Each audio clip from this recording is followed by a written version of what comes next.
안녕하십니까, 사회문화 시간입니다. 오늘 이제 해팔 사회화 이야기를 할 텐데 아마 여러분들이 온라인으로 이렇게 강의 듣는 건 이게 마지막이지 않을까 이런 생각이 들어요. 네, 오늘 월요일인데요. 촬영하는 날은 내일 모레부터 이제 여러분들이 학교에 나오기 때문에 핵 9부터는 실제로 만나서 하지 않을까 이런 생각이 들고, 뭐 굉장히 긴 시간은 아니었지만 그래도 계속 이렇게 온라인으로 이렇게 촬영을 하고 했었는데 이게 마지막이라고 생각하니까 조금 아쉬운 마음도 들고 또 반가운 마음도 들고 그럽니다. 근데 선생님 지금 고민 중이에요. 이거를 이왕 해놓은 거 끝까지 올릴지 아니면 여기까지만 하고 이제 오프라인으로 여러분들하고만 할지. 어쨌든 우리가 만나기 전 마지막 강의라는 거 말씀드리면서 그동안 고생하셨다는 말씀 미리 드립니다. 핵8 사회화 보겠습니다.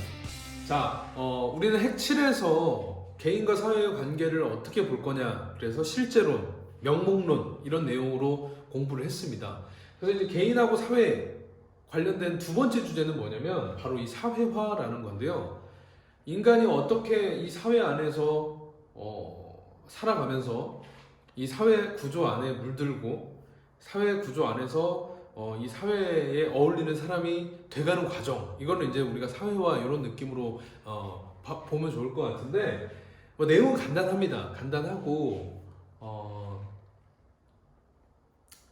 이게 단독적으로 이제 수능 문제의 주제가 될 수는 없어요. 좀 사이즈가 작아가지고.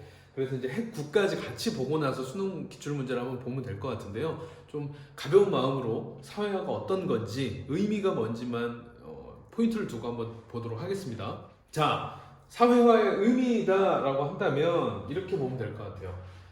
사회적 상호작용을 통해서 소속된 사회에 필요한 지식, 기능, 가치를 학습하는 과정, 이렇게 되어 있는데, 지금 선생님은 뒤에 이제 이 사회화를 어떻게 바라볼 것이냐, 우리 기억나요? 핵 2에서 핵 3인가? 핵 3에서 했던 관점, 기능론적인 관점, 갈등론적인 관점, 상징적 상호작용론적인 관점, 이 관점으로 이 사회화라는 어떤 이 현상에 대해서 바라보는 눈이 다 다르기 때문에 그게 눈에 들어오는데, 여기에 지금 의미의 그 세 가지 관점이 막 다 섞여서 들어가 있는 느낌이에요. 어찌됐든 간에 그냥 의미, 사회화란 무엇이냐 했을 때 자기가 소속된 이 사회에서 필요한 지식이나 기능, 가치, 이런 규범 이런 것들을 학습하는 과정을 사회화라고 한다. 아이가 태어나서, 여러분들 태어났을 때를 생각해 보세요. 여러분들이 17년, 16년 전에 태어났겠죠? 태어나서 아무것도 모르는 이 정말 핏덩이, 되게 고구마 같이 생긴 정말 그렇잖아요. 신생아들. 선생님도 사실 신생아들 보면 엄마 아빠가 너무 예쁘다고 막 울고 하는데, 선생님 봤을 때 저게 뭐가 예쁘지? 너무 안 예쁜 거야. 애기들이 진짜 무슨 고구마 같이 생겼잖아요. 저게 뭐가 귀엽나 이런 생각을 했는데, 세상에 선생님도 이제 조카가 딱 태어난 날 조카를 보는데 이게 예쁘더라고요. 근데 어쨌든 그 애기를 데려다가 얘가 지금 할 줄 아는 게 뭐야? 아무것도 모르잖아요. 그냥 울기만 하잖아요. 이런 애를 대한민국이라는 이 사회에 살게 하기 위해서 수십 년을 계속 길러오고 자기가 또 커가고 하면서 이 대한민국이라는 사회에 어울려 살 수 있는 일원이 돼가는 과정, 그것을 사회화라고 하는 거예요. 거기에는 필요한 지식이 있어야 되겠죠. 말을 할 수 있는 대한민국의 어떤 법이나 또는 사람들 간의 예절, 또는 말을 통하려면 언어 같은 것도 역시나 그런 것들을 다 배워가는 과정, 이것을 사회화라고 한다. 이런 의미로 보시면 될 것 같아요. 소속감을 갖는 거, 나는 대한민국의 일원이구나. 아니면 여러분들이 이제 고등학교에 와가지고, 첨단고등학교 와서 처음에는 못 느끼고 있다가 조금씩 학교 다니면서 첨단고등학교 학생이라는 소속감이 생겨간다는 이런 것도요. 자아정체성, 내가 어떤 사람인가, 이건 아직도 계속 탐구하고 있겠죠, 여러분들. 이런 거. 또 사회 구성원의 동질화, 규범, 문화유산, 우리 사회의 문화유산과 규범 이런 것들을 계속 전승하는 과정을 사회화라고 한다. 이렇게 보시면 될 것 같아요.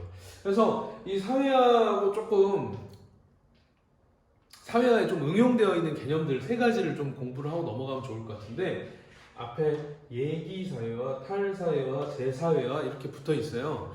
여러분들이 이 앞에 단어를 보고 어느 정도 좀 가늠을 하면 더 좋을 것 같긴 한데, 예기사회화부터 의미가 뭔지 보면요, 아직 내가 속하진 않았어. 중요한 건 아직 내가 속하진 않았지만 곧 속하게 될 집단에 필요한 지식, 기능, 규범 이런 것들을 미리 학습을 하는 것을 예기사회화라고 합니다. 예를 들어서 선생님 실제 꿈이기도 하고, 나중에 뭐 결혼하고 좀 더 이렇게 사회에 어느 정도 또 살다가 선생님이 조금 이제 은퇴를 하고 이럴 때가 되면 외국에 가서 살고 싶다라는 생각을 되게 많이 했거든. 근데 예를 들어서 어디를 갈까? 뭐 스페인을 가서 산다고 하자. 그러면 스페인이라는 새로운 사회에 적응하기 위해서는 미리 스페인어라든지 스페인의 문화라든지 역사라든지 스페인 음식이라든지 이런 거를 미리 좀 터득하고 적응하고, 그러고 나서 가면 더 적응이 빠르지 않을까? 그죠? 그래서 내가 속하게 될 집단에 필요한 지식이나 기능, 규범 이런 것들을 미리 내가 학습하는 과정, 미리 터득하는 과정, 그것을 예기사회화라고 합니다. 탈은 벗어난다는 거잖아요. 기존의 사회화된 내용을 버리는 거, 이걸 탈사회화라고 하는데, 이거는 주로 제사회화와 거의 동시에 일어나는 경우가 대부분이거든요. 이게 제사회화가 뭔지를 보고 볼까요? 제사회화라는 건 다시 사회화를 한다는 뜻인데, 사회가 변동하고 환경이 변화하면서 그러면서 새롭게 필요해진 지식이나 기능, 규범 이런 것들을 학습하는 걸 제사회화라고 합니다.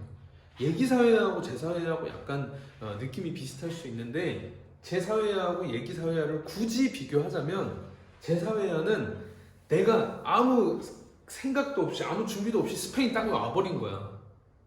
그래서 뭐지? 사람들이 막 인사하고 막 나한테 말을 거는데 알아듣지도 못하겠고, 막 음식도 입에 안 맞고 어떻게든 살아남아야겠다 하면서 막 거기서 막 적응을 해가는 과정을 굳이 제사회화라고 한다면, 스페인 가기 전에 한국에서 미리 준비를 하는 과정을 예기사회화라고 보면 되는 거죠. 둘 차이가 좀 느낌이 오세요? 근데 이제 선생님이 탈사회하고 제사회가 거의 동시에 이루어진다고 했던 얘기는, 내가 스페인에 가가지고 스페인 문화 막 가가지고 사회를 해. 막 음식도 입에 먹고 스페인어 하루에 막 8시간씩 공부하고 막 해가면서 조금씩 한국에서 있었던 한국 사회에 어떤 어울리는 그러한 지식이나 기능, 가치, 규범 이런 것들을 조금씩 잊혀지게 되는 그런 거를 탈사회화라고 하는 겁니다. 그래서 예기사회화, 탈사회화, 제사회화 개념 지문에서 이제 보기 수능 문제 보면 보기 뭐 기억니은 디귿리을이나 1, 2, 3, 4, 5번에서 한 번씩 물어봐요. 왜 기본적인 건 알고 있겠지? 이렇게 순간적으로 기습 공격으로 들어오기 때문에 이 세 가지 개념을 잘 알고 있으면 될 것 같습니다. 두 번째로는 사회화 기관에 대해서 알아보려고 해요. 사회화를 시켜주는 기관이 어디 있나 좀 나눠서 이렇게 보거든요. 일단 첫 번째는 사회화 시키는 내용이나 사회화 시키는 시기, 언제 사회화를 시키냐 이거에 따라서 1차적 사회화 기간 그리고 2차 사회화 기간 이렇게 두 개로 나눠서 봅니다. 1차 사회화 기간, 2차 사회화 기간. 1차는 내 시기니까 먼저예요. 제일 먼저. 인간이 태어나면 가장 먼저 사회화 받는 곳이 어딜까요? 저는 선생님 산부인과라고 생각하는데요. 물론 제일 먼저 나를 만나게, 내가 태어나서 세상에 나와서 만나게 되는 사람들은 의사 선생님과 간호사들이겠죠. 그렇지만 그 사람들한테 사회화를 한다는 건 아닌 것 같고, 가정이죠, 가정. 제일 기본적인 인성과 정체성. 부모님 보고 다 배우는 거니까. 제일 대표적인 게 가정이라고 보면 되고, 좀 더 나가서 이제 2살, 3살 되면서 이제 걷기 시작해. 막 걷기 시작하고 말은 잘 못 알아들어도 막 가족들이 하는 걸 보면서 배워. 엄마 아빠 습관도 보면서 따라하고 막 그러거든. 선생님 조카도 선생님 가가지고 막 과일 같은 거 먹을 때 나도 줘 하면은 나한테 어떻게 하냐면, 이 2살이거든요. 딱 뭐 오렌지 같은 걸 포크로 찍어가지고 나한테 이렇게 해. 내가 하면 하고 지가 이렇게 먹더라고. 그래서 내가 이거 뭐야 이거. 누가 가르쳤겠어? 지네 아빠 엄마가 가르쳤겠죠. 그런 기본적인 인성과 정체성을 배우는 곳. 그러다가 이제 이 친구들이 한 3살, 4살 되기 시작해서 말을 조금 알아듣고 이제 좀 걷고 뛰는 게 좀 자유로워지면 밖으로 나가려고 한단 말이에요. 나가서 제일 먼저 만나는 사람들이 누굴까? 또래 집단이라고 하는 친구들입니다. 또래 친구들, 어린이집이나 이런 데 가서 만나게 되는 또래들. 이 사람들한테 또 가장 기본적인 인성과 정체성을 형성하는 그런 집단이라고 보면 돼요. 2차로 넘어가게 되면 일단 얘부터 볼까요? 그래서 얘가 가장 대표적인 거는 여러분들이 머릿속에 좀 넣어놓으면 좋습니다. 1차적인 어떤 사회화를 하게 되는 곳이 가족들, 그리고 친구들, 또래 집단들. 얘네들이 가장 제일 먼저 시기는 먼저 태어나자마자 가장 먼저 이루어지는 사회하고, 또 내용 또한 가장 기본적인 인성이나 정체성 형성을 시켜주는 그런 기관이 가족이나 또래 집단이다, 이렇게 보시면 돼요. 그 시기가 좀 지나면 이제 2차로 넘어가는데, 시기로 따지면 1차 다음이죠. 기본적인 인성과 정체성 형성이 끝난 뒤 내용은 조금 더 전문적이고 고차원적인 사회화를 하는 거예요. 그냥 숟가락 자 오른손으로 그렇지, 엄마한테 존댓말 써야지, 이런 차원이 아니고, 이제 자 여러분, 우리나라 이름은 대한민국이고요. 자 여러분, 우리나라는 이렇게 생겼어요. 막 이렇게. 이제 어디 가서 이런 거 해야 되나? 학교 가서 하는 거죠. 그래서 거의 초등학교 입학하면서부터 이제 2차 사회화 기간이라고 보는 게 우리 수능 교육과정 평가원에서 그냥 통설이에요. 통설. 학교에서부터는 2차 사회화 기간으로 본다. 학교를 2차 사회화를 하는 곳이라고 본다. 이렇게. 그래서 뭔가 이제 기본적인 인성 정체성이 아니라 우리 사회에 진짜 필요한 지식이나 기능, 규범들을 전문적으로 배우기 시작하는 곳. 당연히 어디라고 보면 되겠습니다. 학교라고 보면 되겠죠. 또 직장도 있어요. 직장이 왜 있냐면, 선생님은 여러분들은 여기가 학교지만 나는 여기가 직장이잖아요. 내가 여기서 지금 사회화를 하고 있는 거예요. 참고로 미리 얘기하는데, 사회화는 언제까지 할까요? 선생님 방금 약간 뉘앙스가 너무 유추하기 쉽게 얘기했다, 그죠? 선생님 할머니가 한 몇 년 됐죠? 거의 이제 한 7, 8년 돼가는데 돌아가시기 전날까지 사회화를 하는 겁니다. 인간은 죽기 직전까지 계속 사회화를 해요. 할아버지 할머니 여러분들 생각해 보세요. 여러분보다 카톡 빨리 씁니까? 카톡이 뭔지 모르시는 분들 계실 수도 있어요. 그러니까 계속 재사회화 해야 돼. 시대나 사회가 계속 변한다니까, 환경이. 사회화는 계속 죽을 때까지 하는 겁니다. 그래서 선생님한테의 직장은 여기 와서 내가 만난 직장 동료들, 또 만난 너희들, 여러분들을 만나면서 또 뭔가 내가 이렇게 되는 거구나. 예를 들어서 여러분들이 쓰는 막 은어나 여러분들만 알고 있는 최신 어떤 그런 트렌드를 보고 내가 야 이거 뭐냐 와 하면 진짜 아재 막 이렇게 나를 놀리더라도 바로 또 재사회화를 하는 거지, 그걸 보면서. 선생님한테는 여기 직장이 사회화 기관이 되는 겁니다. 2차 사회화 기관. 대중매체도 마찬가지예요. 여러분들을 사실 제일 많이 지금 사회화 시키고 있는 건 대중매체겠죠.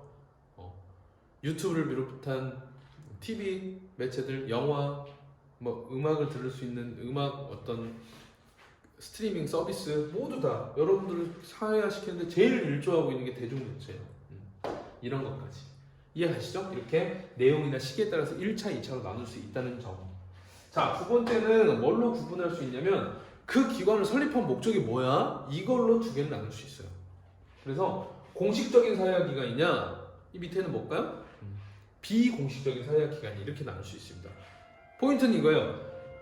공식적인 사회화 기관이다라고 한다면 설립 목적이 사회화를 위해서 만든 기관, 사회화를 위해 만들어 놓은 기관, 이렇게 보시면 되고, 비공식적 사회화 기관이라고 분류할 때는 사회화를 위해서 만든 게 아닌데 원래 우리의 목적을 위해서 어떤 기관을 설립해서 하다 보니까 사회화가 자연스럽게 이루어지는 기관, 이렇게 나누면 될 것 같아요. 설명 끝. 공식적 사회화 기관, 비공식적 사회화 기관 나누는데, 공식적 사회화 기관은 뭐냐? 사회화를 위해서 만들어진 기관이다. 뭐가 있을까요? 학교. 여러분, 여기는 여러분들이 우리나라에서 살기 위해 정말 편하고 행복하게 살기 위해서 배워야 되는 가장 기초적인 지식이나 기능, 가치, 규범, 이런 것들을 가르치는 곳이잖아요, 학교가. 굉장히 대표적인 공식적 사회화 기관이죠. 또 직업훈련소. 예를 들어서 선생님이 농부였어. 농사를 짓고 하다가 이제 농업이 다 망했대. 어떡하지? 난 기술이 없는데. 50세, 60세가 됐는데 새로운 공장에서 일을 해야 된다. 그러면 내가 옛날에 하던 또 농업 사회에서 가지고 있었던 그런 모습들 다 탈사회 해버리고 공업 사회에서 기계를 통해서 일하고 하는 그런 또 공업에 관련된 사회를 다시 해야 되겠죠? 직업훈련소. 지금도 사실 실직을 하거나 아니면 이직을 위해서 중간에 그만두고 새롭게 내 기술을 익히거나 하는 직업훈련소도 굉장히 많이 있잖아요. 그런 곳이 바로 공식적 사회화기관. 대놓고 우리는 사회화를 하는 기관이다 라고 할 때 그걸 공식적 사회화기관으로 나눌 수 있고, 비공식적 사회화는 부수적이에요. 원래 목적은 사회화가 아닌데 뭐가 있냐면 나머지는 전부 다 대부분 사회 집단이 전부 다 비공식적 사회화기관입니다. 선생님은 직장을 오는 이유가 사회화로 오는 게 아니죠. 잘 생각해봐. 여러분들은 학교가 사회화하기 위해서 오는 곳이야. 그렇기 때문에 여러분한테 학교는 공식적 사회화 기관이지만 선생님은 이 학교가 직장이잖아요. 직장에 오는 이유는 오늘도 애들한테 뭘 배워야지 이러려고 오는 게 아니잖아. 내가 오는 이유는 뭘까?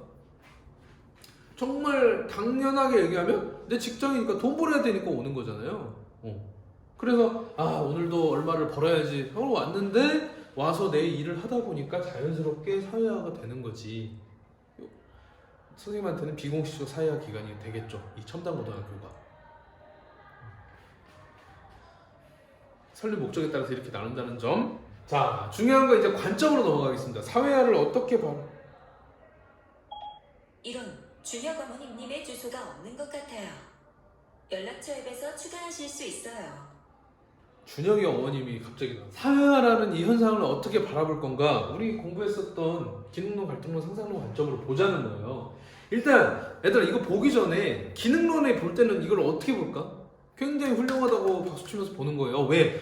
아무튼 우리 사회의 어떤 통합, 유지, 조화, 발전을 위해서 뭔가 하나 기능은 하고 있을 거야 라고 보는 게 기능론 입장이라고 보면 돼요. 기본적으로.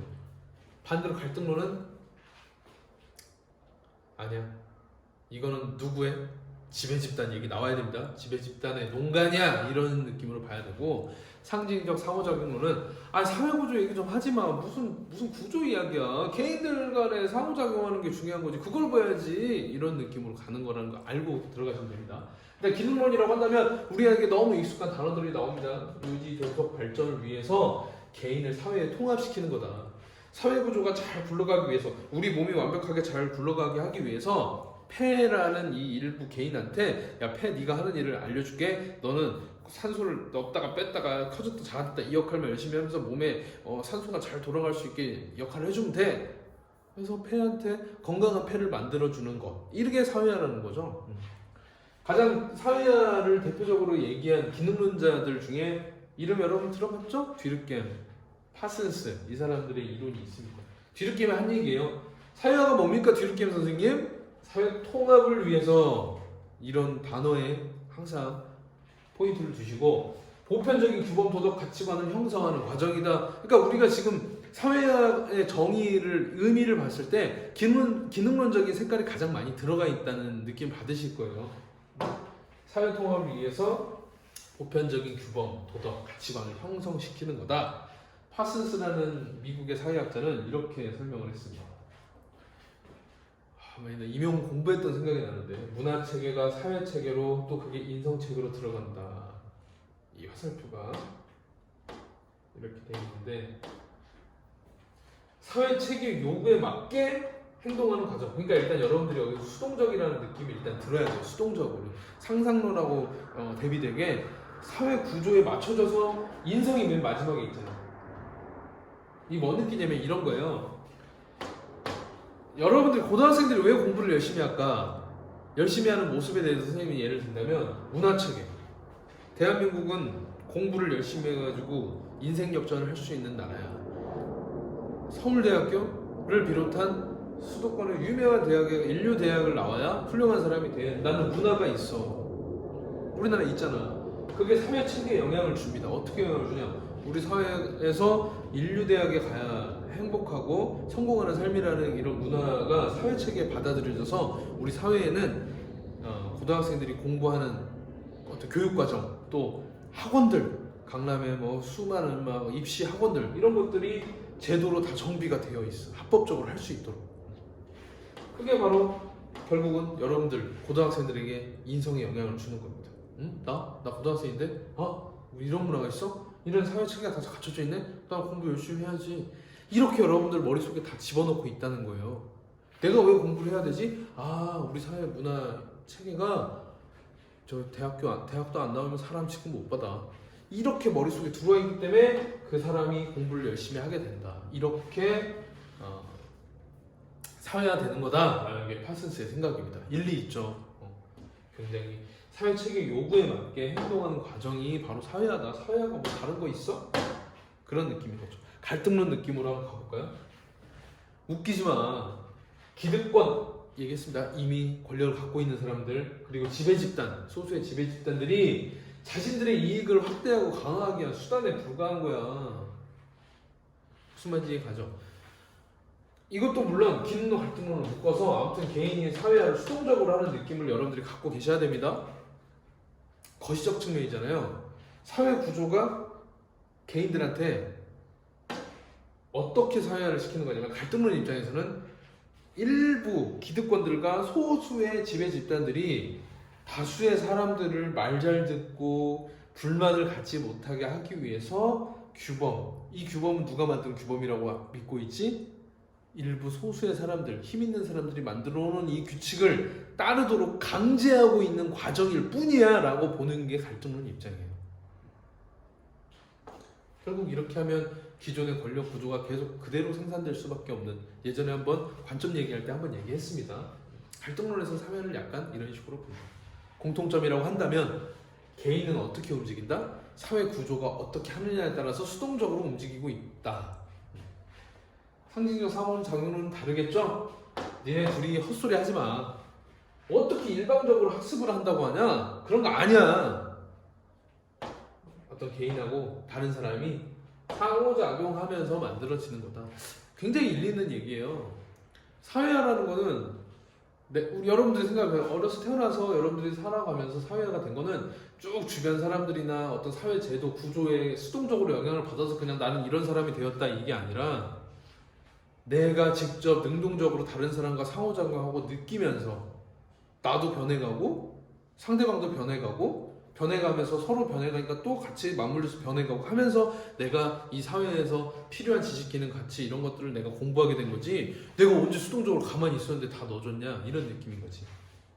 그래서 이 상징적 상호작용론의 사회화를 가장 잘 설명한 이름들이 쿨리 미드, 이 두 사람 전부 다 선생님 상상론 학자 이름에서 정리했던 사람들인데, 사회화를 가장 잘 설명한 거울자 이론, 일반화된 타자라는 이런 용어가 있습니다. 거의 무조건 그냥 상징적 상호작용론의 사회화하면 거론이 되는 이론들인데요. 쿨리라는 게 사실 심리학자예요. 이 사람이 거울자 이론이라는 거를 냈는데 내용 보면 이런 겁니다. 외국에서 이제 미국에서 실험을 한 건데, 아이들한테 사탕을 가져가게 해요. 접시에 넣고 사탕 가져가, 하나씩만 가져가 하고, 한 아이들, 그러니까 독립변인이 되는 아이들이죠. 아니, 이게 실험 집단 2개죠. 독립변인 아닙니다. 2개를 놓고 어떻게 했냐? 한 집단은 그냥 아무것도 없이 사탕만 놔두고 가져가라고 해놓고 카메라를 설치해서 봤어요. 두 번째 집단은 아이들한테 사탕 가져가라고 하나만 가져가 했는데 앞에다가 큰 거울을 설치해놨어. 얼굴 보이게. 그랬더니 어떻게 됐냐? 아이들이 이제 사탕을 가져가려고 딱 왔는데, 첫 번째 애들이니까 하나만 가져가려는데 하나만 먹고 참을 수 있겠어? 절제를 잘 못하는데 막 2개, 3개 가져갈 수 있잖아요. 그리고 두 번째 집단 딱 와서 가져가려고 하는데 거울이 있어. 자기 얼굴을 보고 있는 거야. 그러니까 실제로 이 어린이들도 거울이 없는 데보다 거울이 있는 집단이 사탕을 가져가는 걸, 하나만 가져가는 애들이 훨씬 많았다는 거예요. 이걸 보면서 쿨리가 내린 결론이었습니다. 사회화라는 거는 내가 다른 사람한테 내가 어떻게 비춰지냐에 대해서 굉장히 민감하게 반응을 하고 그거에 따라서 사회화가 이루어진다. 뭐 이런 내용입니다. 여러분들이 이런 거예요. 결국은 내가 학교에서 와가지고 오늘 뭐 머리를 예쁘게 여러분들이 스타일 바꾸고 왔어. 그러면 이게 다른 사람들한테 어떻게 비춰질지를 하루 종일 생각할 거라고. 내가 그걸 보고 예쁜 머리 예쁜데 머리 너무 예쁜데 뭐 이것보다는 남들한테 어떻게 비춰지는가를 상상하고 또 그 사람이 내린 평가를 보면서 반응을 하면서 다시 머리를 스타일을 바꾼다든지 나의 자존감이 올라간다든지 떨어진다든지 이런 것들이 결정이 된다는 거예요. 미드 역시 마찬가지입니다. 일반화된 타자라는 것도 처음에는 사회화되지 않은 어린아이들이 그냥 엄마 아빠 하는 모습 보면서 따라해, 행동만.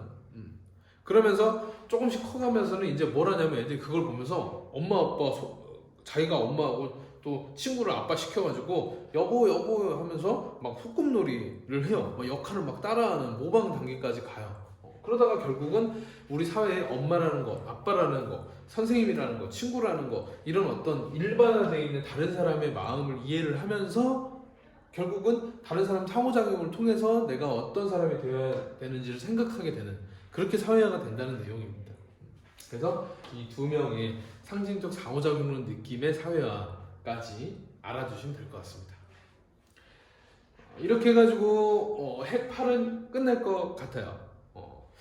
수능 기출문제에서 사회화에 관련된 문제를 풀면 되게 좋을 것 같은데 처음에 말했다시피 이 주제를 독자적으로 내긴 좀 힘들고 다음 시간에 공부할 핵 9의 지위, 역할, 이 단원에 나오는 개념들하고 같이 콜라보 해가지고 문제를 내는 경향이 많이 있기 때문에 핵 9까지 끝내고 나서 문제를 풀어보면 좋을 것 같습니다. 어쨌든 간에 이렇게 이제 여러분들 마무리를 할 것 같고 아마 핵 9부터는 이제 선생님하고 교실에서 같이 하지 않을까 이런 생각이 들고요. 뭐 계속 올릴 수도 있지만 어쨌든 핵 8까지 안 밀리고 핵노트 열심히 잘 정리해온 친구들에게 너무 고생했다는 말 이 지금 마지막 자리를 빌어서 이야기하고 싶고 집에서 갖은 유혹을 다 참아내면서 열심히 공부해온 그동안 3월부터 지금 5월 거의 말인데요. 이 2달 반 이 시간 동안 너무 많이 고생했다는 말 마지막으로 전할게요. 수요일날 만납시다 여러분.